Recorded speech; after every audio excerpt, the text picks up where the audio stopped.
unë do ta veçoja gjuhën. Para së gjithash dhe shumë para çdo gjëje tjetër, Shqipen e pasur dhe Shqipen e pastër. Për këtë, nga kjo sëmundje vuajmë.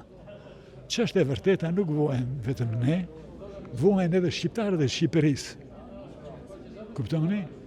Ata, për shembull, shpesh herë nuk din të dallojnë kush dhe cili. Mendojnë se kush dhe cili është e njëjta pyetje. Po s'është e vërtetë. Ndonjëherë është, po ndonjëherë s'është. Mund të thomi cili njeri. Po kush njeri s'themi. Në këtë qytet ishe. Po si thuhet në këtë qytet ishe? Në cilin qytet ishe? Edhe të tjera.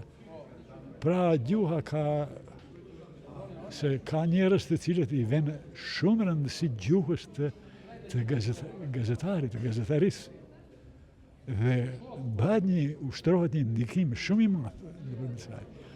Pa gjuhën nuk mundet të jesh edhe i lindur për gazetar, pa gjuhë të pastër dhe të pasur, nuk mund të arrish atë që do të kishe mund të arrish duke i pasur edhe këto dy epitete.